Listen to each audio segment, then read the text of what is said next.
Ginawa nga na buhay mga kababayan yung pambubudol, yung pamba-blackmail mga kababayan dito sa mga opisyal natin, opisyal ng ating gobyerno. And this time, yung target, si Executive Secretary Ralph Recto. Yung Maleta Boys, yung target, yung ating Pangulo, si Speaker Martin. Tapos, iba pang mga personalities na gusto nilang kwartahan. Matindi pong modus.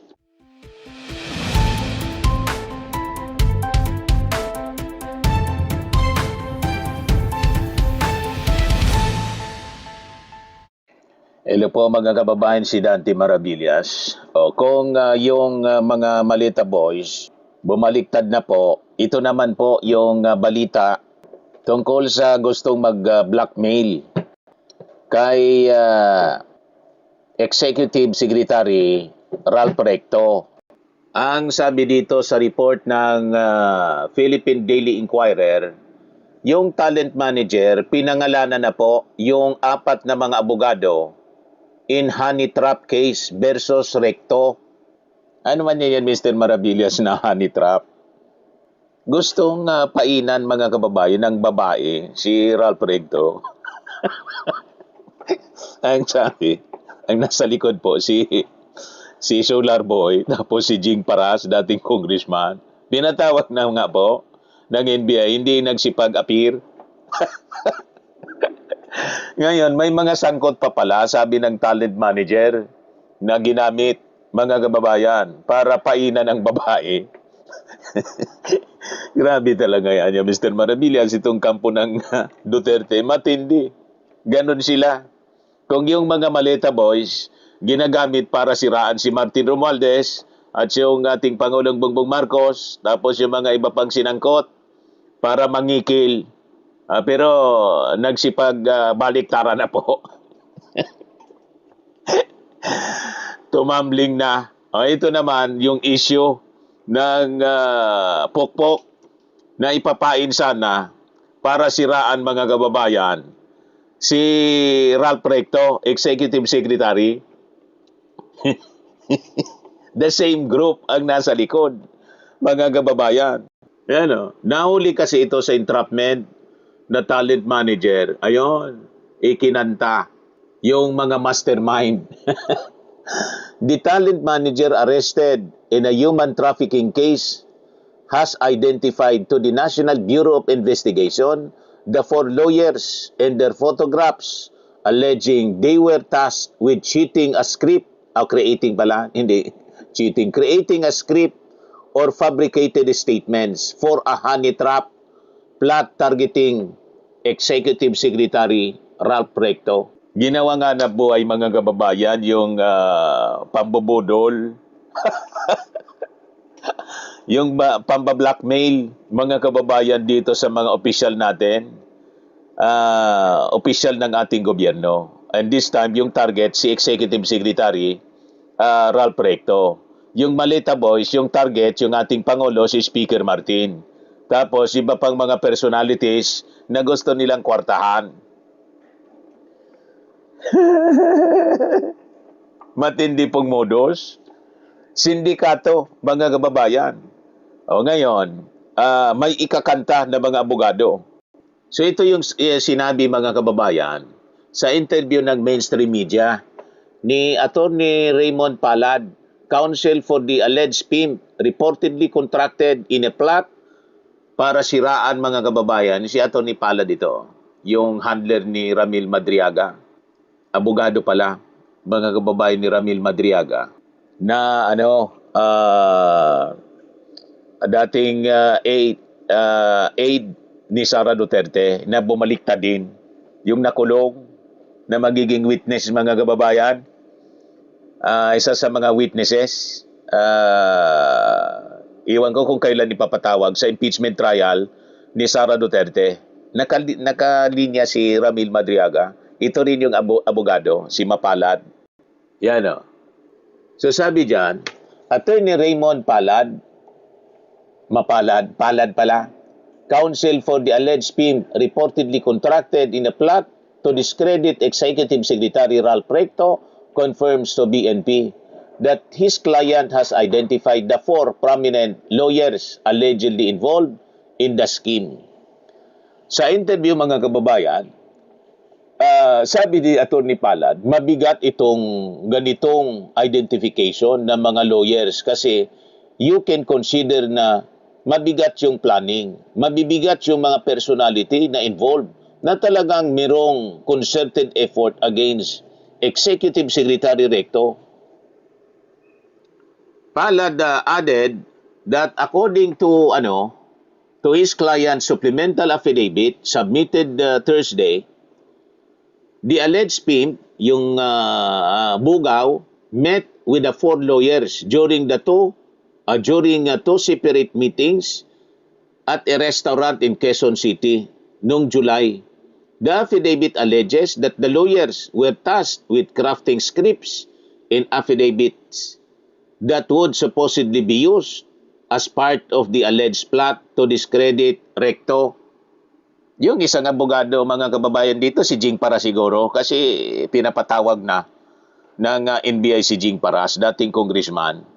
At baka yung isa pa, 4 daw na abogado, baka may mga bagong pangalan, pero kilala natin. Malamang anya Mr. Maravillas, kasama din si Baligod. Iwan ko, hindi tayo sigurado kung kasama ba si Baligod dito, mga kababayan. So sabi dito, in a phone interview with Inquirer, Attorney Raymond Palad, counsel for the talent manager, identified only as alias Ken, said he went to the NBI headquarters in Pasay City around 3:30 p.m. to assist his client in submitting a supplemental affidavit identifying the 4 lawyers. So nagkaroon ng recollection ng mga papele, ng mga places, events, and yung mga names. Basta na-check, na-verify yung identity ng 4 na lawyers. We check their photos online and positively na-identify sila ni client, ni alias Ken, sabi po ni Atty. Palad. Na-identify yung mga lawyers, name nila 4, and then that's why nag-execute kami ng supplemental affidavit for that purpose, sabi po niya. The lawyer also said his client voluntarily surrendered his mobile phone, which supposedly contains conversation with former Negros Oriental Representative Jacinto Jing Paras regarding the alleged modus for examination by the NBI. The talent manager told the Inquirer that lawyers were also present during his face-to-face meetings with Paras to plan the alleged scheme, in which 4 women would issue fabricated statements claiming that Recto forced them to use illegal drugs and have sex with him. This is pure evil, mga kababayan. Ganon katindi. Dahil sa kwarta, mga kababayan, ang pinag-uusapan dito. Gusto nilang i-blackmail, siraan, siyempre politika sa Batangas. Kasi isa pa sa pinangalanan dito, na nasa likod si Solar Boy. Kalaban sa politika ni Executive Secretary Ralph Recto. At siyempre, bilang Executive Secretary, gusto nila idamay ang Marcos administration. Little President kasi ang tawag sa isang Executive Secretary. Pure evil, mga kababayan, itong mga taong ito. So sabi dito sa balita, 2 lawyers participated in their first meeting on July 15, while all 4 were present during the second meeting noong July 26 daw. Alias Ken also earlier said that the lawyers introduced themselves as representatives of Batangas 1st District Representative Leandro Liviste, who was allegedly the financier of the honey trap plot. Kabata pa, mga kababayan, ni Leandro. Tapos nasangkot sa ganito, katinding kaso. Si Leandro daw yung financier. You see, mga kababayan, ngayon pinatawag ng NBI si Leandro, pati si Jing Paras hindi nag-attend. Pero ipagpapatuloy pa rin, mga rin-schedule ng NBI. Mapasensya ang National Bureau of Investigation. Basta saat after na mabuo yung kaso ng National Bureau of Investigation, binibigyan parte siya ng due process. Binibigyan sila ng pagkakataon na makapagpaliwanag. Pero pag hindi nila inignore nila, patuloy nilang inignore ang subpena ng National Bureau of Investigation, then magre-rely ang NBI, mga kababayan, sa testimonies ng mga testigo, sa mga ebidensya at dokumento. Papailan pa rin sila ng kaso kahit hindi sila, mga kababayan, mag-attend. Didiretsuhan pa rin sila, mga kababayan, ng NBI. Boss Libiste and Paras have since denied involvement in the supposed modus operandi. They are being subpoenaed by the NBI to shed light on the allegations, requiring them to appear next Tuesday after they failed to comply this Thursday. Hindi nag-attend kahapon. Meanwhile, NBI Director Melvin Matibag earlier said that the Bureau would also subpoena the lawyers once they were already identified. Pananagutan ninyo sa batas yung mga pinagagawa ninyong kabuktutan. Hindi kayo palalampasin ng ating gobyerno, ng ating mga authorities. Tama? Ay, itong mga sinasabi ni Sara Duterte na lahat ng mga hindi daw sumasang-ayon sa kanila, hinaharas, tinatakot, tinitreten daw, pinagbabantaan, yung mga gawain ninyo, ibibigay ninyo sa Marcos administration. Pag hindi daw sumang-ayon sa Marcos administration, sa ating Pangulo, ang lahat hinaharas. Sabi yan ni Sara doon sa Davao, kahapon, sa interview ng media, tinitretenan niya. Puro may mga kinasangkutan silang mga katarantaduhan, krimen, di ba? Yung mga senador, tulad ni Marcoleta, ni Jinggoy, sangkot sa korupsyon. Plunder si Marcoleta. Ganon din si Mike Defensor. Si Bato de la Rosa, crimes against humanity. Yung tatay mo, ganon din. Si Kibuloy, for extradition request na. May extradition request na si Kibuloy. Baka ilipat na pa Amerika. Human trafficking si Harry Roque, ganon din. Si Bantag, alam na ninyo yung kaso. O si Tebes, nahuli na. Sino pa? Si Atungang hindi pa, wanted pa, mga kababayan. Ang susunod, yung iba pang mga senador na alam na ninyo kung sino-sino sila. Sangkot din, mga kababayan. Kung hindi sa flood control scandal, ay doon sa the Senate is under attack para makatakas si Bato de la Rosa. Di ba? Marami sila. At ang karamihan dito kasi, mga kaalyado ni Sara Duterte. Kaya pinapalabas, this is a political persecution.